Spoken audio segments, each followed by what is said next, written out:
Imagine a single object, so small it fit in a human palm, yet so powerful it held more knowledge than every library of the ancient world combined.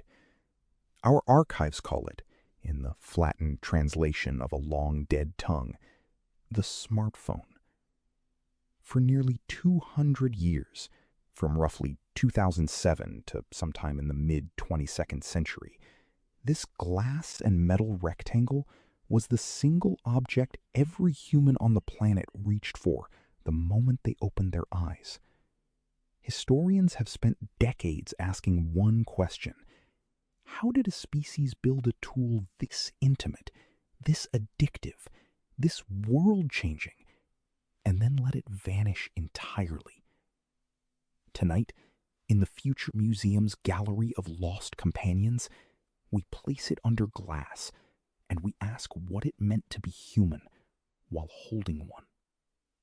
Behind reinforced photonic glass sits our specimen, a rectangular slab, roughly 15 centimeters tall, a few millimeters thick, its surface a single seamless pane, once called a touchscreen. A hologram slowly rotates it, revealing a camera cluster on its back. 3 glass eyes stacked like a spider's, once used to capture and preserve fragments of a fleeting present. Curators believe this particular model dates to the early 2020s, based on its aspect ratio and the faint outline of a company's bitten fruit emblem, though tens of thousands of competing designs existed simultaneously. A level of manufacturing diversity our own unified society finds almost impossible to comprehend. To understand the smartphone, our reconstruction begins nearly a century before its perfection. In 1973, an engineer named Martin Cooper stood on a street in New York and made the first call from a handheld cellular device, a brick-sized machine called the Dynatac. It cost the equivalent of a small vehicle. For over a decade, only the wealthy carried these devices, used for one function alone: voice. The true ancestor of our specimen arrived in 1992, when IBM engineers combined a mobile phone with a primitive computer, creating the Simon Personal Communicator. The revolution came in January 2007, when a presentation by a man named Steve Jobs introduced a device that fused 3 separate tools: a phone, a music player, and an internet browser, into one glass surface with no physical keyboard at all. Within 1 year, over 1 million units were sold. Within a decade, over 1 billion humans carried a direct descendant of that design in their pocket, at all times, everywhere they went. Our behavioral archives suggest the smartphone was not merely a communication tool. It became a prosthetic extension of the human mind. People used it to navigate unfamiliar cities, summon strangers to drive them anywhere, and speak face-to-face with someone on the opposite side of the planet.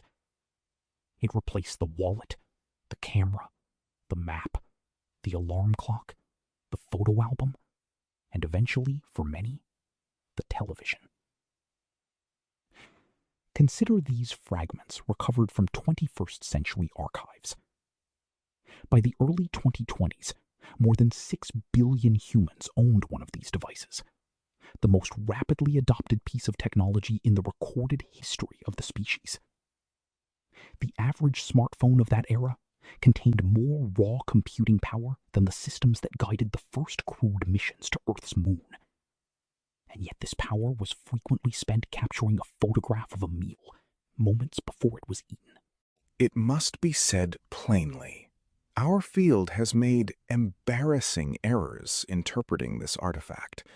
For decades, one prominent theory held that the glowing rectangle was a religious object, given how often reconstructed footage showed humans staring into it with rapt, uninterrupted attention.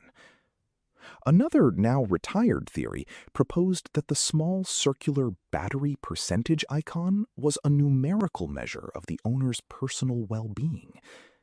Perhaps our most amusing error, museum placards once described the small rear-facing glass circles as the eyes of a household guardian spirit.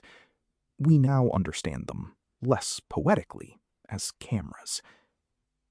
Whatever its true nature, no one can dispute its cultural gravity. The smartphone reshaped civilization in the 21st century. It enabled uprisings organized within hours rather than months. It gave ordinary citizens the power to broadcast injustice to a global audience instantly.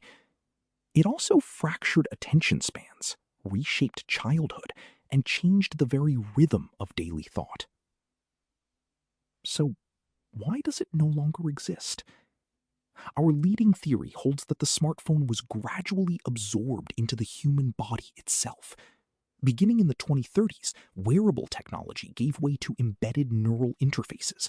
The rectangle in the hand became a lens in the eye, then a signal in the mind. There was no single day the smartphone died.